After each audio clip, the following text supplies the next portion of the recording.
Hey, how's it going? This is my simple budgeting calculator program that I made as just kind of a way for me to get familiar with C++ as well as making a graphical user interface for the first time. I'd never really done either of those things before in depth, and so I was excited to give that a try and get more familiar with C++ as well as just making something with a graphical user interface.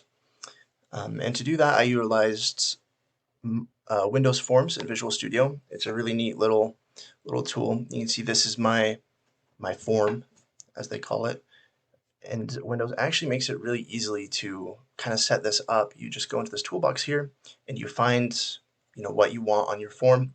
So like these buttons here, you can click button, you can draw it out, and then you see it just adds a button right here. And what's cool about this is it'll actually add the code for this new button for me. It just kind of leaves it ready to be filled out by whatever your code's going to do, and it's a really easy way to get started, which was nice because, like I said, this is my first time ever making a graphical user interface. So I'll just go ahead and delete that button just because I don't need it currently. I'll go ahead and show you how it works. So you can see this is myform.h. This is where the brunt of the program happens. I'm including a couple classes I made, and then you can see it's also using all of this, which was pre-generated when I set up the project. And you can see down here, it's got a bunch of stuff, and you can see that it looks about the same, and that's because it actually made all of this for me as I added things to this design right here. I just kind of threw them in, and a lot of the information was already correct for what I wanted, so I was able to leave the font and things like that.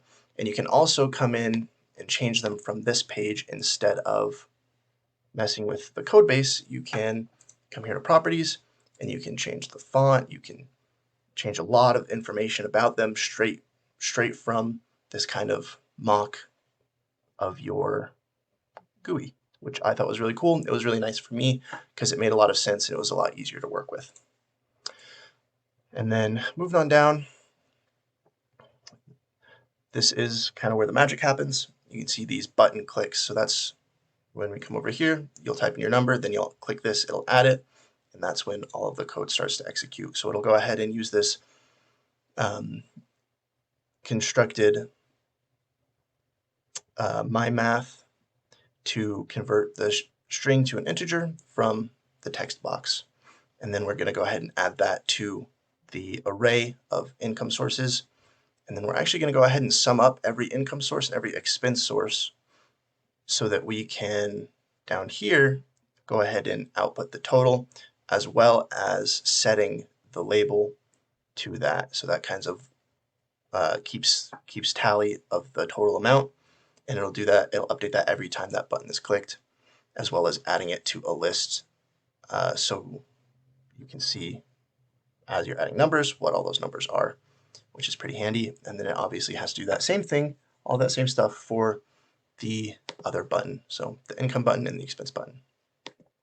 And then the classes I made were this math class. I didn't end up using it quite as much as I thought I would because I did end up doing a budgeting calculator, which essentially just needed to add numbers. But it's pretty easy. It's got a constructor, a destructor, it's got the add function, as well as setters for the input values, and then also that function that we saw to convert a string to an int. Just want to make sure that it was well handled, didn't want it to throw any random errors. And then also we have this array sum calculator, which just outputs the total of all of the numbers of an array, just so it can be fresh every time and a little easier to make sure that there aren't any errors there. And then this is how the program works. We'll go ahead and hit run, and it'll pop up for us. You can see this is the program. So we're going to go ahead and enter in a couple of incomes. So let's say you make $12.50 from work and you get paid $500 for some reason, and then maybe you made an extra $50. So we'll go ahead and add those. So you can see that lists them out all right here.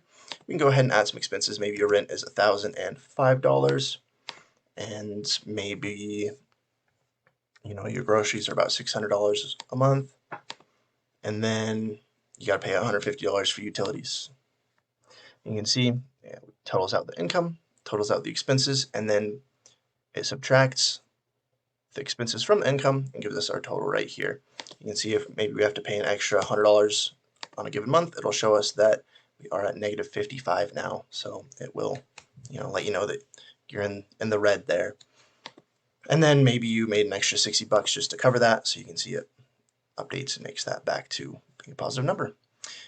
In the future, I would like to maybe change this data structure from an array to a dictionary or something similar to that, just so that you can title what your income and expenses are. So you could say that it's from job, it's from walking dogs, and then your expenses could be labeled as rent, groceries, whatever it might be. And I'd also like to add in a graphic just so it makes it a little more user-friendly, a little easier on the eyes. But that is my budgeting calculator project. Thank you.